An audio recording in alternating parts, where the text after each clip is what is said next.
que passa a ser criticada por esses novos pensadores. Aliás, os primeiros que começam a criticar a igreja são os próprios membros da igreja, né? É o próprio clero que começa a criticar. É o próprio clero que começa a ver o que um ou outro está fazendo, né? E começa a ver que isso está errado, tá? Então é muito legal você entender isso. A gente fala, o homem pôde criticar a igreja, mas os primeiros a criticar foram os próprios membros do clero. Tá? A Igreja Católica condenava a usura. O que é a usura? Lá no livro, na página 47, você consegue ver mais ou menos esse significado de usura. Usura você pode entender como esse enriquecimento exacerbado. Muitos dos burgueses que enriqueciam, eles eram banqueiros, alguns eram banqueiros e enriqueciam com empréstimos, cobrança de juros em excesso. Então, esse enriquecimento era visto pela Igreja Católica com maus olhos. Não porque seja pecado enriquecer, mas pelos olhos da Igreja Católica, quando o ser humano está enriquecendo, quer dizer que ele está se dedicando demais ao comércio, está se dedicando de menos às coisas de Deus, né? Ele está ali se dedicando a si mesmo, ao seu enriquecimento, em vez de se dedicar às coisas divinas. É nesse sentido que a Igreja Católica condenava esse enriquecimento. Não que a Igreja Católica não quisesse que as pessoas fossem ricas, não é isso. É porque mostrava que esses burgueses, no caso, estavam passando muito tempo se dedicando a isso, a si mesmos e não a Deus. Por outro lado, a Europa, nesse momento, começa a viver uma burguesia cada vez mais rica, né? Os burgueses estão cada vez querendo enriquecer. Estamos no final da Idade Média. É bem esse momento de transição, onde a terra já não é mais tão importante e o que é importante é o quê? Lembra? O comércio. As cidades voltam a ser apinhadas de gente. Outra coisa, né, que muita gente começava a ver, a enxergar, e o próprio clero começou a criticar, era a vida ilícita dos seus colegas, né? Às vezes o padre falava lá, pregava, acabava tudo. Você precisa se lembrar que nesse momento já é um momento em que os membros do clero eram proibidos de se casar, lembram disso? Houve um momento que a Igreja Católica teve que tomar essa atitude, já expliquei isso para vocês. Só que alguns não levavam, não colocavam isso em prática. Né? Além desse, né, quer dizer, casaram, não casaram, pior ainda, né? Tinham amantes, né? O cara lá parava a pregação, terminava a missa, né? E ia lá para as coisas, né? Para as orgias. Gente, pelo amor de Deus, estou falando isso, mas eu não estou generalizando, não eram todos os padres que faziam isso. Eram alguns membros do clero, alguns cardeais, né? E elas são atitudes erradas que, inclusive, eles mesmos, né? Outros que viam, criticavam, tá? Mas essa vivência em desacordo com o que eles mesmos falavam, né? Com que eles mesmos pregavam que deveria ser vivido. As pessoas enxergavam isso, pelo menos as que entendiam o que era falado, né? Nas missas, que era quase ninguém entendia o latim, né? Porque as missas eram em latim, viu que aquilo não está certo, né? Não está vivendo ali do mundo do jeito que tem que viver. Outra, tinha muitos membros do clero extremamente ricos e que, inclusive,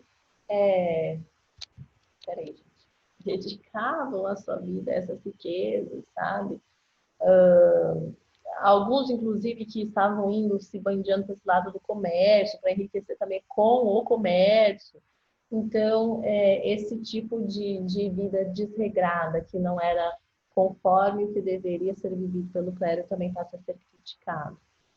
A igreja, aos poucos, vai diminuindo a sua interferência na política, né? Porque daqui a pouquinho a gente entra numa nova fase que é o absolutismo. Os reis, eles vão ganhando cada vez mais poder e a Igreja Católica passa a participar menos das decisões políticas. não tanto quanto era no meio da Idade Média, pelo menos. Outra coisa que é comum desse período também, e que era muito criticada pelos próprios membros do clero, é a simonia. O que é simonia? A simonia era a venda de artefatos sagrados, sabe? Por exemplo, os espinhos. A venda não, né? Não dava para vender, era venda ou o que vendia era algo que eles diziam, né? Mas esses mais raros, como por exemplo os espinhos da cruz de Cristo, né? Eles colocavam lá para ver os ossos do apóstolo João Batista, colocavam em exposição, cobravam para as pessoas, para os fiéis irem ver, né? Ou tocar de repente, porque muita gente acreditava que esses artefatos sagrados poderiam fazer milagres. E a igreja ganhando, né, dinheiro com tudo isso, expondo esses objetos, expondo esses artefatos sagrados. Tá? Isso que era a simonia.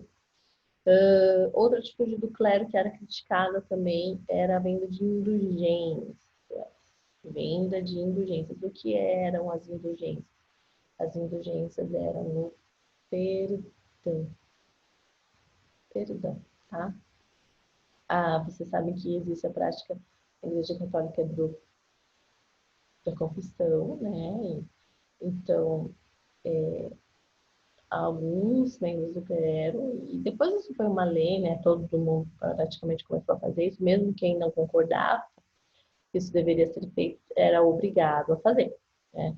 E a pessoa ia lá, confessava e se tivesse um dinheirinho lá, comprava um perdão. Aí ela recebia um papel assinadinho com recibo dizendo que ela estava perdoada, tá? Conforme isso foi se tornando cada vez mais intenso e muita gente passou a fazer, principalmente, quer dizer, em sua grande maioria os burgueses, que era quem tinha dinheiro, alguns começaram a inventar outras coisas para vender, sabe? Gente, quando eu falo começaram a inventar, assim, não foi decisão inicial da Igreja Católica, isso foi um que inventou, daí o outro lá pegou, né? Daí foi subindo e uma grande parte foi fazendo. Era a venda do perdão não, de pedaço, né? Do lote no céu. Tá? Então a pessoa comprava o perdão e a pessoa também comprava. Quando eu morrer, daí eu vou pro céu, quero ficar aqui, né? Quero comprar um lotinho lá, sei lá, do lado da casa dele. Pois é, estou falando isso porque é o que muita gente dizia e o que fazia com que esse tipo de coisa fosse vendida. Tá? Não quero que vocês se confundam também, isso foi apenas um momento da Igreja Católica, de alguns membros do clero, e que, né, hoje a própria Igreja Católica reconhece que isso está errado, tá? Então não confunda, gente. Eu estou expondo aqui o que algumas pessoas faziam, tá? Dentro da igreja, e que isso foi criticado. Então, essas atitudes da igreja no momento, né, nesse momento, não estavam mais em conformidade com o mundo renascentista, sabe? Com o mundo que pensava diferente, com o mundo individualista, com o mundo cheio de burgueses, né? Então parece que fazia-se mesmo necessária um novo tipo de religião, um novo tipo de igreja, aonde primeiro pudesse criticar esse tipo de atitude do clero, segundo, aonde pudesse enriquecer, tá? E essas novas igrejas, elas foram surgindo, tá? Não que as igrejas, elas vão surgir para isso, para agradar os burgueses, não é isso. Mas é que o momento foi propício para que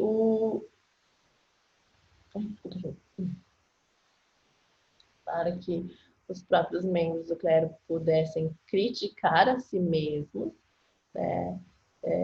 E para que eles se voltassem cada vez mais para os estudos da Bíblia. Tá? Como é uma época em que valoriza muito o estudo, né, o conhecimento, Então, muitos desses membros do clero, eles vão se aprofundar nos textos das escrituras, na Bíblia. E eles vão ver que, pera, isso aí que está acontecendo é errado, a Bíblia não fala isso. Então, é por isso que vão surgindo novas igrejas também, tá? Devido toda a essa liberdade que havia. Quando eu digo liberdade, não é liberdade que nós temos hoje, mas é uma, em comparação com o que tinha antes, era um mundo mais liberal. Tá? Então vamos falar do Martinho Lutero, que foi o primeiro que criticou e não morreu.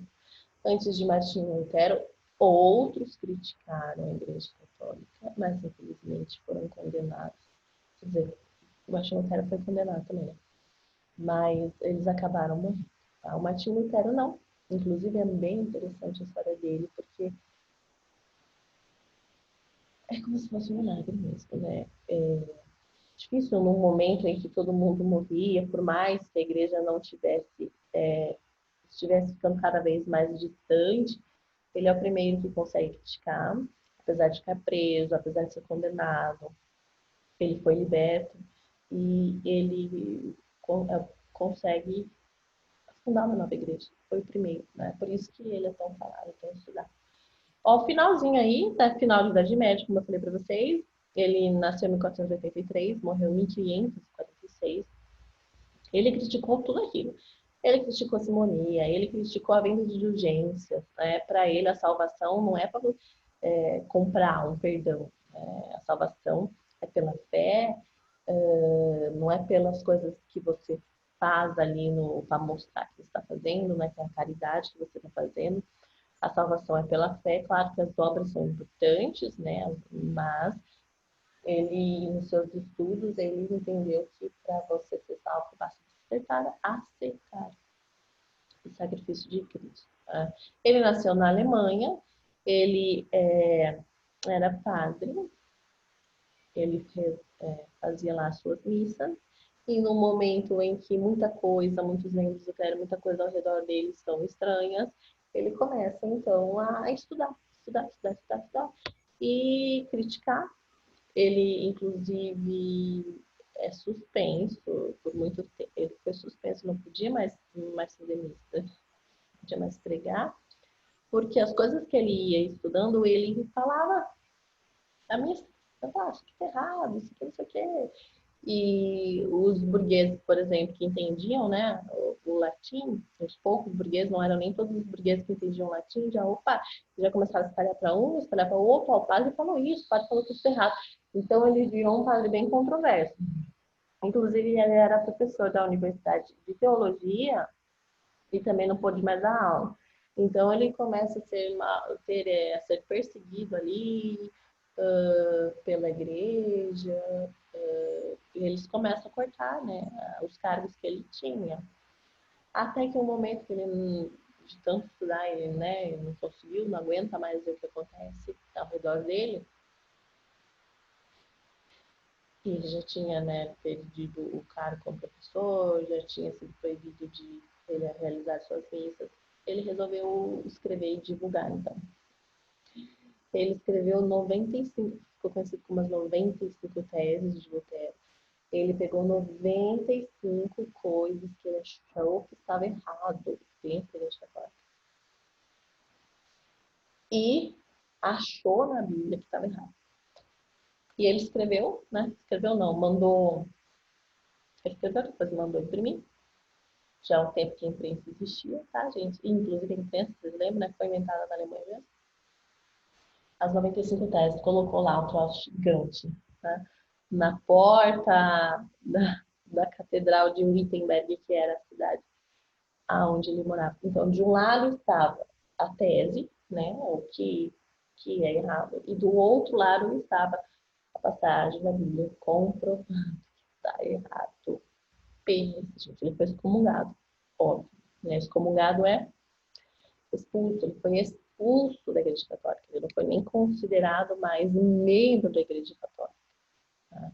Ele colocou lá as 95 teses, quem leu, quem sabia ler, passou para o outro, e para o outro, para o outro, para o outro, os que não sabiam ler, sabe como é que é, né? Quem ah, E um foi contando pro outro, e você sabe que quem conta um conto aumenta um mundo. E a galera começou a inventar coisas que não estavam nem ali. E ele teve que fugir da Alemanha, né? Porque a proporção que essas 95 teses tomaram foram imensas. Ele apenas ser excomungado não seria o suficiente, porque o troço ficou na boca do povo, né? E foi aumentando, aumentando, aumentando, e ele foi preso.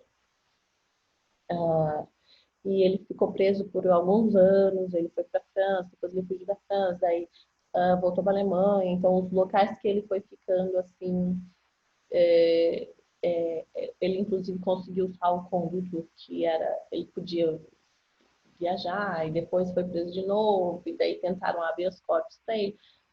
Ou seja, todo esse momento aí, a Igreja Católica tentando, desde 1517, né, que foi quando ele foi excomungado, tentando fazer com que ele fosse, que ele parasse de falar, né? Porque ele só não pregava quando ele estava preso. E quando ele conseguia o salvo-conduto ou habeas corpus, ele conseguia ficar em liberdade. Mas aí, em liberdade, mesmo ele podendo não pregar, mesmo ele sendo expulso, ele junto, né? E vinha uma galerinha ali junto dele e ele ensinava. E ficou, né? Nos próximos anos, esse tipo de situação. E ele continuou trabalhando, né, nesses anos. Ele conseguiu traduzir a Bíblia inteirinha para o alemão. Inteira. O que foi um avanço muito bom, porque ele achava que as missas deveriam ser na língua do povo, para as pessoas aprenderem, para as pessoas entenderem o que estava sendo falado. Ele também, nos seus estudos, era coisa que ele divulgava, ele achava que os ídolos que a Igreja Católica tinha, essa prática estava errada. Ele achava que não havia problema na cobrança de juros, né? Desde que a cobrança de juros e o enriquecimento, para isso você usasse o bom senso, né? Começou aquela questão, essa ideia que nós temos hoje do enriquecimento, ele está enriquecendo, a pessoa está ficando rica, mas é de forma lícita, de forma legal, então que bom, quer dizer que Deus está abençoando. Tá? Essa ideia, assim, que começa a ser entendida e divulgada, tá? Ele também achava que o impedimento, né, nos seus estudos, tá? Depois dos seus estudos, que impedir os membros do clero de casar estava errado, que isso trazia alguns problemas para a família, para o ser humano em si. Tá? Então, ele começou a divulgar essas ideias nos momentos em que ele conseguia sair da prisão. Chega um momento em que não dá mais, né, que a igreja precisa logo dar o veredito. Ele passou por alguns tribunais, né, algumas sessões ao longo de alguns anos, e ele sempre dizia, não, se vocês me provarem aqui, ó, que eu tô falando para vocês, tudo isso que eu falei tá errado, pega a Bíblia, prova para mim, daí eu digo que eu tô errado também, né? Porque a Igreja Católica sempre pedia essa retratação, né? Para a pessoa se retratar, dizer que estava errada, que foi o que o Galileu fez, né? O Galileu também, apesar dele não falar nada em questões religiosas, ele foi condenado por questões científicas, mas ele ficou vivo lá anos atrás porque ele se retratou, ele disse que ele estava errado. Né? E o Martinho Lutero não, o Martinho Lutero se recusava. Fala, moço, se você me comprovar que eu estou errado, ok. Eu falo que eu estou errado. O problema é que ninguém conseguia comprovar isso, né? Perante as escrituras que ele estava errado. Resumindo, né, houve ali o julgamento final, ele foi condenado, a fogueira, se não me engano, na verdade, me esqueço. E como ele já tinha muitos adeptos, muitos burgueses que concordavam com ele, né, com as ideias dele, inclusive alemães, né? E nesse último julgamento dele aí, ele foi assistido por burgueses, uma boa parte de burgueses que havia ali. Inclusive o rei, eu tô falando Alemanha, mas não era Alemanha, tá? No momento não se chamava Alemanha, mas é aquela região ali do que era o Sacro Império Romano Germânico, né? E o rei ali também tinha, era amigo, vamos dizer. Amigo não, mas ele se aproximou muito do Lutero e ele gostou das ideias do Lutero, principalmente, né, nessa questão comercial para enriquecimento da Alemanha, do Sacro Império Romano Germânico.